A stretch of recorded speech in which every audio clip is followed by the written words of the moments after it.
What's good, everybody? Welcome to another episode of Over Quota. If you've been enjoying and learning from these episodes, please don't forget to subscribe, rate, and review if you haven't already.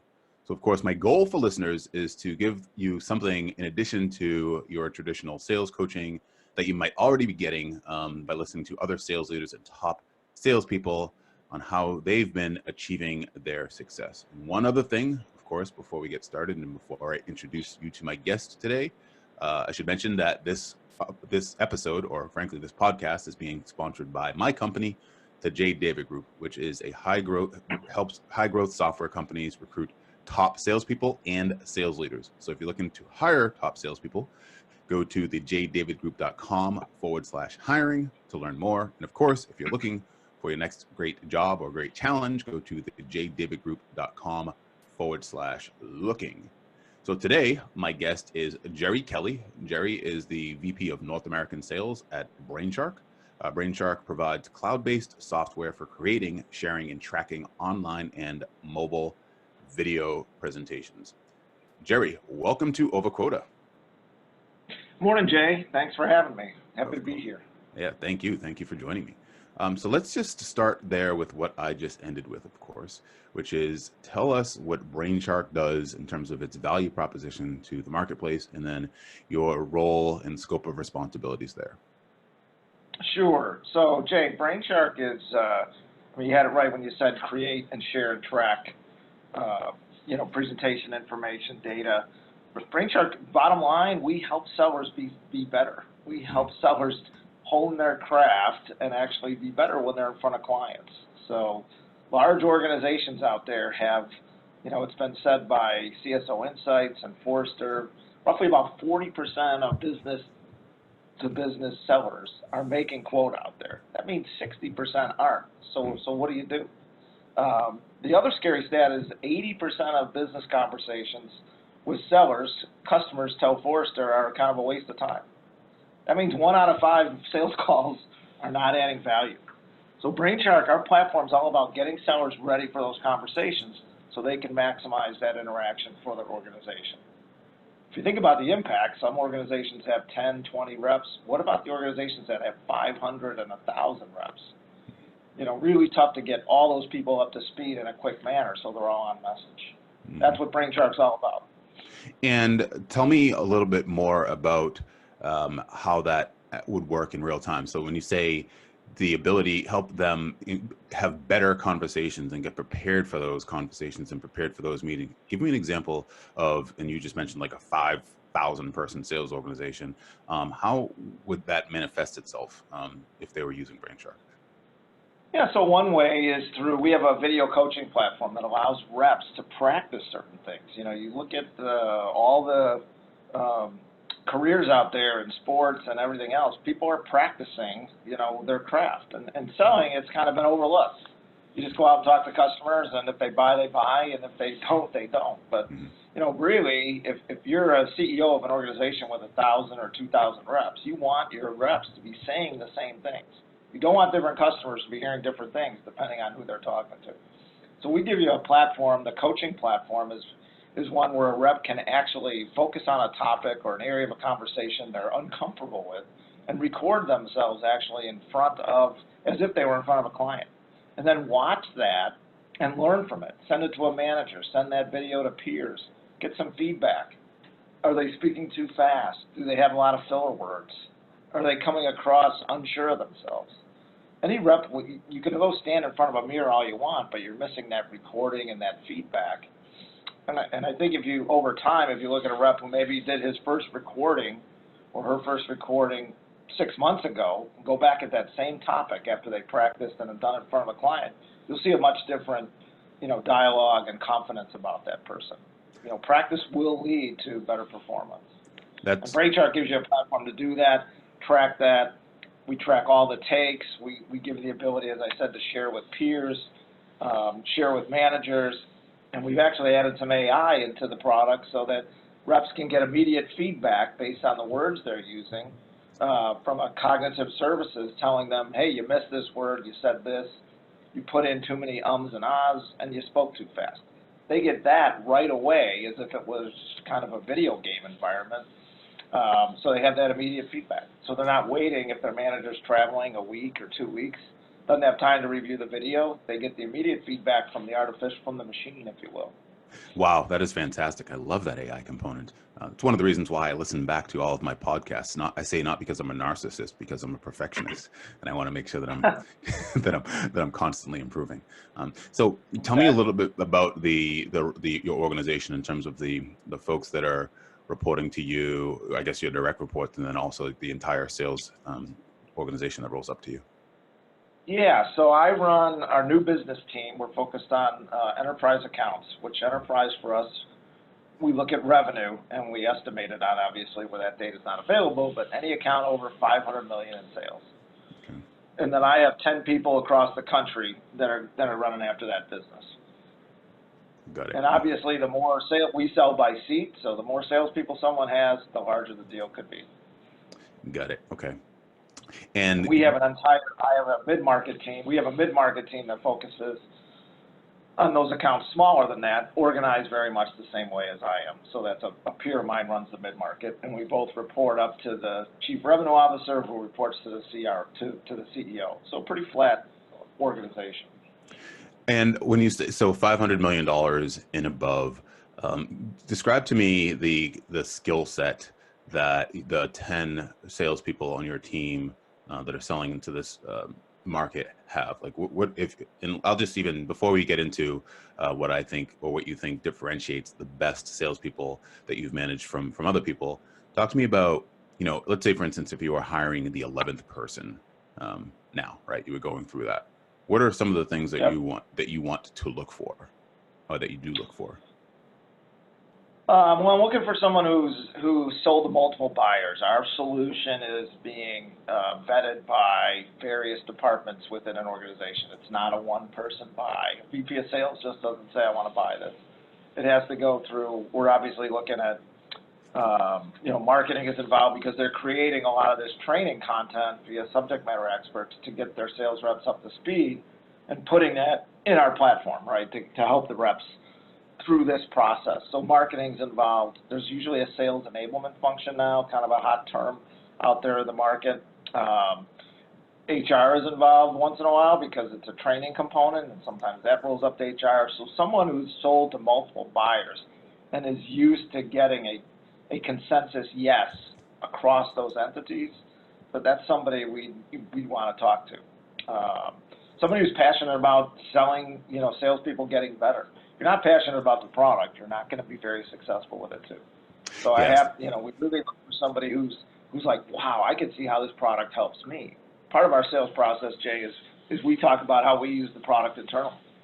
So, that gives customers ideas of use cases, potential use cases in their environment. So you don't necessarily have to be specific in terms of your team, but just broadly speaking, whether it's with the team that you're leading now or teams in the past, as you look at the totality and the scope of your career, what are some of the traits and behaviors of what the best people that you've seen do differently than the people that have struggled, if you will? Yeah. So I've been in sales, tech sales for almost 40 years, sorry to say, a long time. 25 of those have been managing people. The first 10 were, 15 were selling. So been doing it a while, was a very successful salesperson, but I had my own ways. And one of the things, new managers tend to do is get in and try and clone themselves. Like, this is how I did it. It worked for me. This is how you did it. Not necessarily the best way to go about it. Let people kind of be themselves. But I look for reps who are really hold themselves accountable. My team does a great job of really not cutting corners in the sales process. Very easy to jump from a first call to a proposal to a contract without asking what the business impact is, validating that person's power in the organization. We're talking enterprise accounts. So these are 500 million and above. They have purchasing and approval processes. It's up to us to understand that so we can properly disposition the opportunity within our company. If we said everybody who wants to buy us, would buy us and we're going to rate them the same, we would have no idea what was happening in terms of the business coming in. And our job is to not only predict what is coming in, but when it's coming in. The only way to do that is through a pretty diligent, detailed discovery process with, a bona fide champion in a company. So my team's really good at identifying those champions, Jay, and getting the most out of them, and actually having an advocate selling for them within the company. How do you do that? How do you find someone within a company? Not only find the person, but then get them to advocate. You mentioned you started off by saying hold themselves accountable, and it's a real detailed process. Tell me a little bit more about that, like finding that. So we have, we use a specific sales methodology, and we've actually added some checkpoints, if you will, that during my one-on-ones on deal reviews, I can go through it with the rep and be that sounding board of how did that conversation go? Let's look at this guy's power, that person's power. We have a lot of tools, LinkedIn Navigator, Zoom Info to validate who they are, where they come from, do they have experience with our product in the past. But really it's through that discovery process, Jay, of asking questions. Who else would be involved in a decision like this besides yourself? You never want to demean the person you're talking to or depower them, but you also want to assume it's probably not just them. There's other people going to be involved, and you want to keep them involved in that process. But if they do have the power and they truly believe in it, they're going to want to champion the product. The other thing you can ask is, when your company's bought solutions like this in the past, tell me about the process. Tell me how long it took.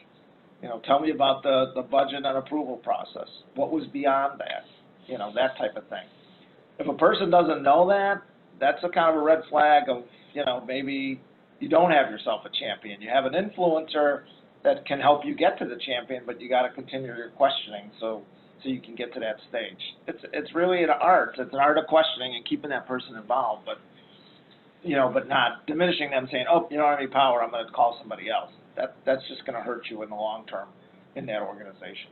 And you said you're looking for people to hold themselves accountable, and the best people do that. What does that look like, right? Like, for instance, you were just talking about finding the advocates and understanding the differences between perhaps an influencer and a champion. If I'm getting off the phone, let's just say, or a call or leaving a meeting or something like that, what behaviors are you looking for to say, Jay's, I'm happy that Jay's on my team. He's holding himself accountable. He knows that, I can tell that he's. So, no, good question. So when when a rep comes out of a meeting, and I can't be at all, I go on a lot of ride-alongs, right? I travel a ton. My reps are across the country, and I try and be there to help as well, because I think 4 years in a meeting are better than 2. They're probably going to miss something. They're taking notes, and the person saying something may be important. So I can be there to pick up that. But usually a rep after a call, let's say they're by themselves, I'm not there, they'll come out and recap, look at their notes and recap, hey, what was the takeaways of this meeting? And maybe what did I miss? So I can go back with that follow-up email or follow-up using our product. We have a Brainshark.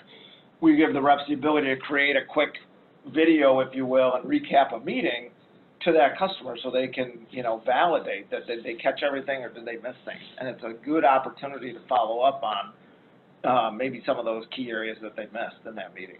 So, I look for a rep who's constantly looking at why is this company buying us and are they engaged? And, constantly being curious about that. And did they miss something? Got it. So beyond holding themselves accountable, are there other traits and behaviors that you've seen that are consistent in top performers? Someone who's constantly looking at their business as an overall, business from a geographic standpoint. We're organized geographically, but somebody who has a really good handle on, hey, here are my short-term opportunities, but what am I doing in my funnel? We all know that leading indicators are the key to success of, if you don't have a lot of pipeline, you probably don't have enough activity to generate that pipeline. So it kind of goes back to that. But, I look at, and that's, I call it reps feeding themselves as opposed to being fed by marketing. We have a great marketing organization and a top-notch ADR team that we're lucky to have that probably generates 30 to 40% of our what we call, leads or inbound type opportunities for my reps. My reps have to fill the rest of that bucket by themselves, and they do that through prospecting. And the only way to do that is through a discipline of scheduling that prospecting into your accounts, into your calendar. So it's not I have to get to prospecting this week. No, it's Monday at 4 o'clock to 6 o'clock. That's what I'm doing. I'm making those calls because that's when you're going at the certain times, that's when you're bound to get some of those decision makers on the phone and following up with email and all the other ways and all the tools that they have to do that. So I look for reps that understand that top of the funnel is really the key to their success in the long term. And it sounds to me like based on those two traits, right, holding themselves accountable and basically understanding their business and getting a good scope on their business so they know where to focus their activities and where to focus their efforts so that they're constantly driving towards the next sale. Are those sound to me like behaviors that can be coached? Is that correct? Is that correct in saying that? Yeah, absolutely. My one-on-one meetings are all about that, about me being that sounding board and just walking through. Do we have all the information that we need to make sure that this is still a good deal? We use a process called Medic in Salesforce, which allows me to kind of guide a rep through a deal to make sure we're checking all those points. How are they going to measure success? Where are we with the economic buyer? There's an acronym, Medic, that takes you through those questions and gives the rep a good tool to see, hey, where are the gaps? I got to go back. I don't have this. I don't have the implementation timeline on this. I got to get back to them and see just where it is on a priority standpoint for this organization. At the risk of you definitely coach to that. It's not and that's why one-on-ones are all about coaching on the short-term deals and then looking at, hey, how do you feel about your pipeline? Let's look at it. Where are you struggling? What can I help you with? That type of thing. And at the risk of putting you on the spot, can you give us what that acronym stands for? Only because it's come up a couple of times in these interviews, and I've never actually stopped to address what it means. Yeah. So the M is how a company's going to measure success. Mm-hmm. The E is for what's our relationship with the economic buyer. Mm-hmm. The D, there's two Ds. One is the decision criteria. How are they going to make a decision? The second D is decision process. What's that decision process? Mm-hmm. I is for the implementation time frame. This first C, there's two C's. One C is competition. Where do we stand against the competition? Who's involved? Do we know? And the last C is what's the if you would, rating of our champion. Champion, okay. Which is what you were talking about earlier in terms of, going through that detailed processing, finding who that champion is. Correct. Okay. Yep. So the reason I was asking that about the coaching is leads me to my next question, which is, we understand and talk about the traits of the top salespeople. And obviously, once you have those top salespeople, then the goal, of course, if you want to continue to drive revenue and be successful as a team, is to bring those other folks up, right? The people who may be new, the people that are struggling, in all that. Is it reasonable to expect that a Jerry Kelly can turn someone who might have been struggling, who perhaps was a C player, into an A player in one of those and start exhibiting all those traits that you just mentioned? Well, C player might be a stretch between you and I. I look at B players. I typically try and avoid the C players. If we have C players, we may have maybe there wasn't a fit on the front end. So I kind of, we've kind of as an organization said, look, we got to get our Bs to As, and if the Cs don't, let's validate their Cs and manage them out of the organization, frankly, because there was probably a misfit on their side or our side on the hiring side. So the longer you wait, obviously the bigger impact to the business it is. So I focus on those B players and what I can do to help them. One of the things I love about my team is we're really good at sharing and, the A players we'll talk about what they're doing that's working. And my team, when somebody finds a great proposal, hey, or a testimony that, hey, this drove a great conversation, they immediately send it out to the team and say, hey guys, just so you know, just had a great meeting, use this piece of content, they loved it, that type of thing. So I'm lucky that my team does that. I do promote that with the team. You know, whenever we get together as a team, I usually give somebody a topic to go research and come back and share, so that we're, you know, cross-pollinating across the 9 or 10 sales reps. When you know, a rep just does it by himself and doesn't want to share, that probably prevents him from being an A player. I'm looking for that player that not only wants to get themselves to a higher level, but help elevate the team to that highest level. And when you're having your one-on-one meetings and you're walking them through, maybe they're walking you through their pipeline, if you will. What are you, I guess, looking for during those meetings? Perhaps maybe it's a QBR from them to really understand and feel good about the fact that they have a good handle on their business.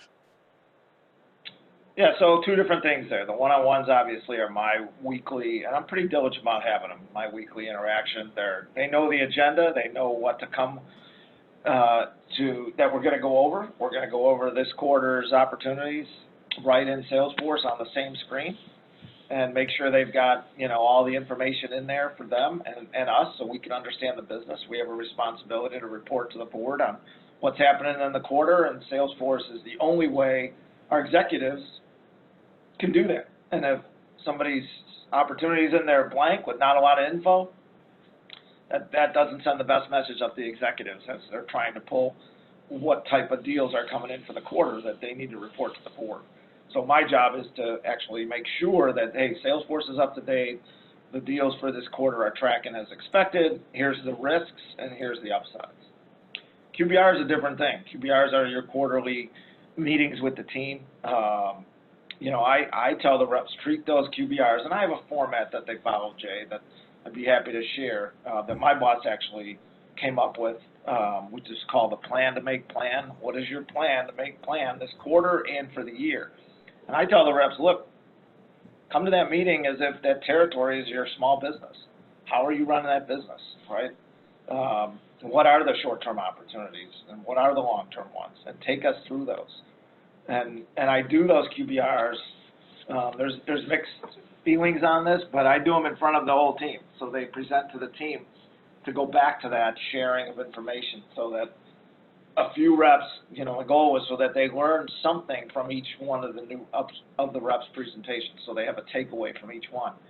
My rep, you know, I have a seasoned team, so when a rep will stand up and say, I'm kind of stuck in this deal, can I give you the background? The team will kind of say, well, have you tried this? Have you thought about this? And give them some things to think about in terms of actions to kind of move that deal forward. Not just from me in the room, but from their peers, which I love to say they want to listen to me, but they probably want to listen to the people at 120% all the time, you know, in terms of what their formulas are for success. I think that's fantastic in terms of having them present, you know, in front of the team. But you said that there's two schools of thought there. What's the downside, I guess, in that case? Well, the other school of thought is, you know, well, one, you have to do it with a limited number. You can't have reps sit in, you know, 20, 30 rep QBRs, right? If you get more than 6 or 7, they're going about an hour each, it starts to drag on, and really that person presenting at the end of the day probably doesn't get the same attention as the person opening up the day, just natural human behavior. But the other, I've seen in companies where I've worked at QBRs where rep in front of the entire management team, 1 on 5 or 6. And then, you know, that to me, you're missing out on that peer-to-peer stuff. So I've kind of gone with this approach. And, you know, salespeople are competitive. They want their QBR to be as good, if not better than anybody else's. And if they put the time into it and they know their business and they've been doing those basics from an activity level and a pipeline build level, their QBR will come across, you know, well received. So, how do you, as the manager of the team, as the leader of the team, how do you like measure your own success or progress on after one of those meetings, after one of those QBRs, right? Like, how are you holding yourself accountable in a way where you can feel good that, you know, the plan to plan, or the plan to make plan is, you know, is working, right? That everybody is sort of listening to you, because you just alluded to the fact that, which is true, right? It's just, speaking of human behavior, where they might start to tune you out from time to time, and they would rather listen to one of their peers than to listen to, you know, their boss tell them or make suggestions to them when they get stuck. Yeah, so it's a good question. When I'm finished with the QBR, usually I block maybe a half hour afterwards with my boss, who's in those QBRs as well, my CRO.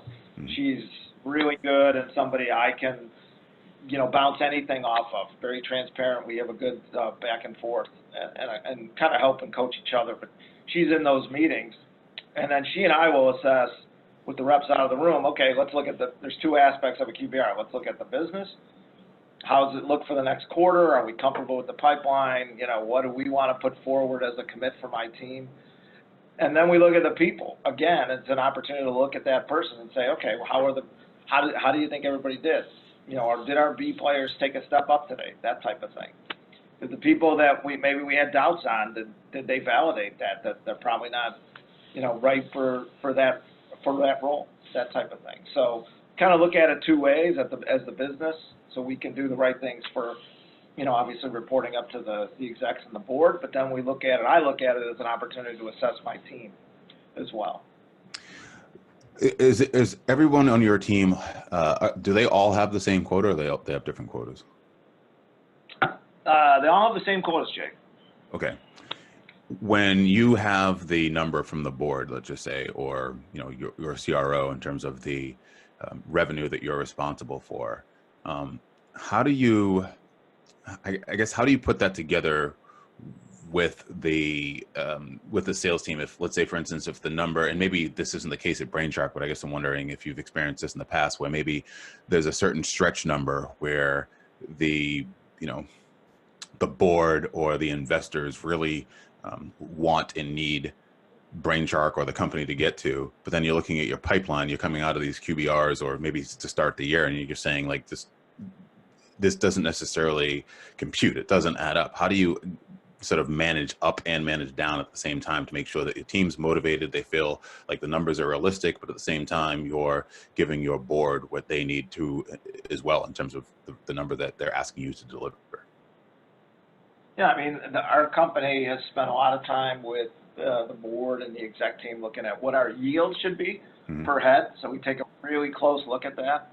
And if, you know, we want the market to come before we keep adding salespeople, so we don't have, you know, way too many salespeople, you know, out there. I'd rather give fewer people more opportunity, build that, and then add people as we go. I've seen companies do it the other way and kind of hire a bunch of people out there before the market's there, and, you know, it's just not a great formula. So Brainshark's done a pretty good job of, you know, let's wait until we have, you know, really good, until our reps are extended to the point they can't handle anymore before we start adding additional people. You know, but handing quotas it's a tough thing, but it ends up being a math equation. And we do a good job at Brainshark of looking back versus setting some goal for, we're going to grow 50, 60% next year with, you know, with really no strategy or methodology behind it. We look at last year's, say, all right, what did we do last year in terms of the big deals that maybe aren't repeatable? Look at those, put a fairly aggressive 20, 25% growth target on that. See what that's given us from an average yield in terms of our head count, and kind of go from there. We don't do a lot of over-assigning. I've seen a lot of companies over-assign quota to where you've got, you know, the reps quotas add up. If you add them up, they're 30, 40% higher than the company's goals, and the company makes its goals, and the reps are sitting there at 80, 90% saying, well, what happened? Nobody's making their number, but the company's bragging about a great year. I've been in those situations too, which aren't great. So I think Brainshark does a good job. We're small enough yet big enough that I think the company recognizes we want, you know, the way to really drive it is give reps an achievable goal and then really pay them big once they hit that goal. And that's where you get, that's where you get the really good numbers, the performance numbers. Somebody who has a $500,000, $600,000 number, and then they're paid doubles anything after that, as opposed to giving somebody $1 million number and they're barely going to get there. And it's and at the end of the day, you get 7 or 8 either way, but boy, you're going to have a lot more people getting to it the other way with the lower number.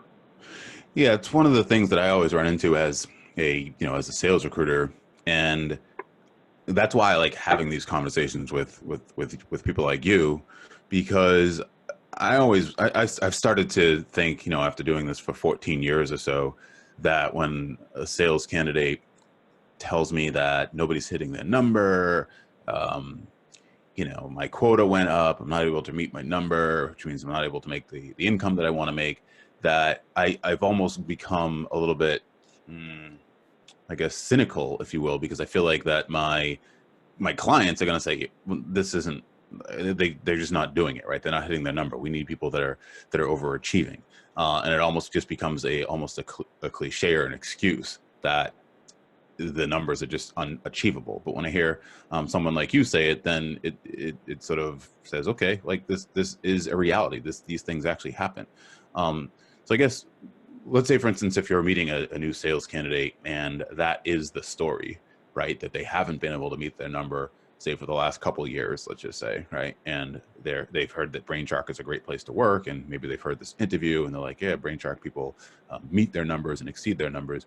How do you then assess, sitting across from that person or talking to them on the phone, whether or not they're playing out of position, if you will? In other words, they're an overachiever that's underachieving, if you will.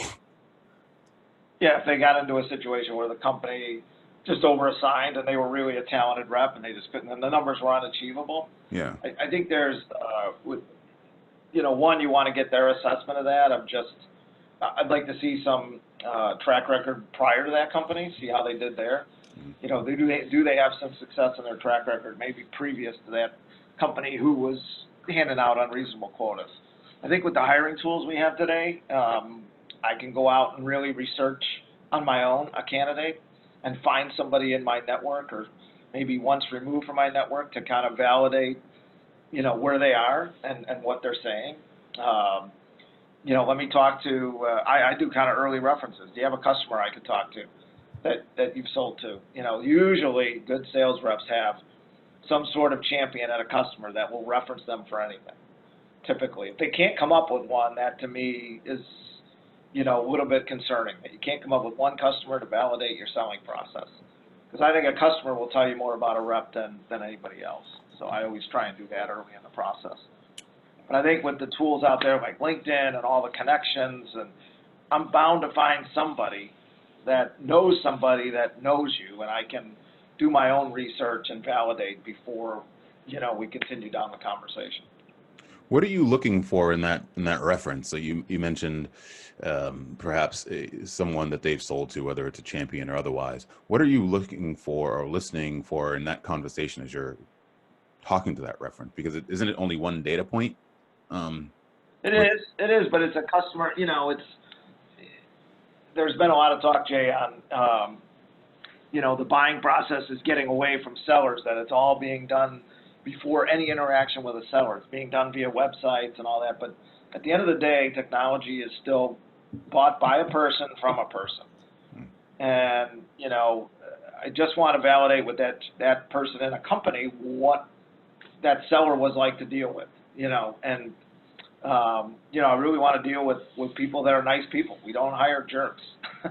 And, somebody who has a good relationship with their customer, and they solve their problem, and they maintain that relationship even after the sale, that to me shows a salesperson who invested the time to make sure that their product was a fit and that relationship with that customer was long-term. What about, so that's what I'm... Okay, and to just sort of bring that out a little bit, right? That as I mentioned, that's one data point. Yep. As you're talking to this person in your, let's say for instance, they're walking you through their traditional sales process, so to make, and you want to see if it's congruent with the sales process that you have there at Brainshark, and not necessarily the methodology of Medic, but just that they have a congruent process, if you will, that'll assimilate with your company. What are you listening for in that sales process that are indicators of, yes, this person will be successful here, or maybe they're just not necessarily up to the task? I'm listening for how they differentiated their product. I mean, Brainshark's in the sales enablement space. When I got here 7 years ago, I mean, there were maybe 8, 9 companies on a slide of possible solutions out there for buyers. Today, the logos fill the slide to over 100, maybe 200 type companies that claim we can make your sales force better. So I'm looking for a rep that helped differentiate that product, that rep's interaction with the company made a difference. Yeah, the company ended up buying the product because of its functionality and its fit and price was good and all that, but did that rep help to differentiate that product? Okay. What about culture, right? You mentioned you want to make sure that people are nice people, that you don't want to hire jerks, and people are good to work with.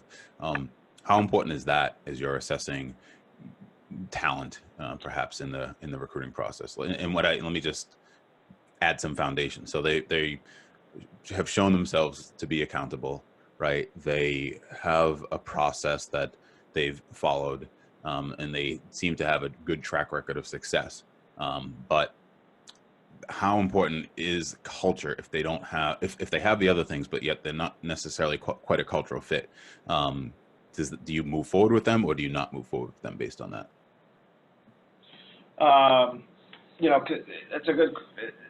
It's a difficult question. There's been a stereotype out there of the top rep always being the kind of the lone wolf, if you will, that does his own thing, don't bother him. But boy, the squeaky wheel when he needs something at corporate, I mean, all kinds of emails are flying, and my thing has to be done now, and just isn't very collaborative. To me, I probably won't move forward. I'm looking for the A player that wants to be a team player too, and I'll do that through, and I'll validate that through research on my own on that person. Certainly, interviews are one way, but you're probably not going to find that out until they step in the door and see just how they interact with other people, and do they want to help other people, and do they want to learn from others, or do they just want to be left alone and do it? That's just not our culture, and I don't think any of my peers would probably move forward with some of that either. You obviously manage the enterprise sales folks that are $500 million and above. One of the questions that I have, because it comes up again, just as I'm recruiting, if I, for instance, send someone an email about a particular position for which I'm recruiting, and it's difficult to tell just looking at their LinkedIn profile, whether they're selling to mid-market or whether they're selling to enterprise. And, there are a whole lot of enterprise account executives out there that aren't necessarily selling to large enough logos and organizations. If someone is selling to mid-market, say now, what are the things that they can say or do, if anything, that will demonstrate to you that this person is ready for their first enterprise opportunity, enterprise sales role, as you define it, $500 million and above? Or is it one of those situations where they just have to go and get their experience first before before you can take a risk on somebody like that? I guess I'd go into, what size of the mid-market deals are they selling? Are they selling transactions in the mid-market, or are they really selling solutions? And are they at the top end of those? What's the ASPs in those deals, Jay? Are they selling little 5, 6K deals, or are they selling 40, 50, 60, 70,000 ARR type deals to mid-market? Which, to me, that's a good sign and a stepping stone that they potentially could manage a complex sales cycle in enterprise. Enterprise, it just adds a lot of complexity to not so much the selling, but to the buying. The actual, once they say yes, that they want to move forward, you have another whole sales cycle starting with procurement, legal, and security that we have to get through. And a rep has to be patient and manage through that and, leverage his champion to make sure that we're a priority with those other departments reviewing, the paperwork and the security docs or whatever has to be reviewed. So I think it can be coached. Good news is I see every enterprise deal we do, I'm involved in, especially once it gets to the procurement legal stage. So we've got a strong mid-market candidate that's demonstrated success with relatively, above average ASPs. We'd probably entertain that. Okay. Make sense? Okay. And that was going to be my next question, which is that, let's say, for instance, their average ASP is $40,000 to $50,000, but yet, there's always the outlier, right? Where when I'll talk to a candidate and they'll say, I closed a $250,000, deal last year or something like that, or a multi-year deal or something like that, then I'm assuming that gives you at least a little bit more comfort, I suppose, to say, okay, they managed something that was a little bit larger that had to probably deal with procurement and security and legal and all that stuff. Yeah, I would definitely agree. Somebody who had that type of deal in their background, yeah, definitely would have a leg up on someone who did not. Yep. Okay, cool. All right, so just one last question here, which is what I ask everybody and give everybody a chance to, if you have open positions and you are looking for more A players, the question is, are you hiring? And if so, which positions, and how can people get in touch with you? Yeah, so we have these, in addition to my team, I'm actually full right now, but I'm always looking at the bench, right? I'm always looking at down the road, and as sales managers, you're always waiting for that surprise of a rep that you didn't expect to find another opportunity. They decide to find another opportunity or something in their life changes. So I always look at trying to line up a bench of who's out there. I have 2 or 3 counterparts. In addition to the mid-market team, we focus on enterprise and mid-market, focus on new business. We have a customer team as well that's focusing on our clients. And they focus on renewing that existing contract as well as growing it. So I have another counterpart who does that. So I would say check the website, Brainshark.com. All our active opportunities are there, but it's probably not a bad thing to get, if you are interested in the space and interested in us, to get your name in front of myself or my peers, so you're at least on our radar. I'm on LinkedIn at Brainshark. You can find me there, Jerry Kelly, based in Chicago. Brainshark is all over LinkedIn, and jkelly@brainshark.com is my email. And it's Kelly with only one E, K-E-L-L. It is Kelly with 1 E and 2 L's, correct. There you go, 1 L and 2 R, two L's. Fantastic. Jerry, thank you so much. This has been awesome, and I'm sure helpful to anybody who has been listening and who will listen. So thank you very much for going over quota.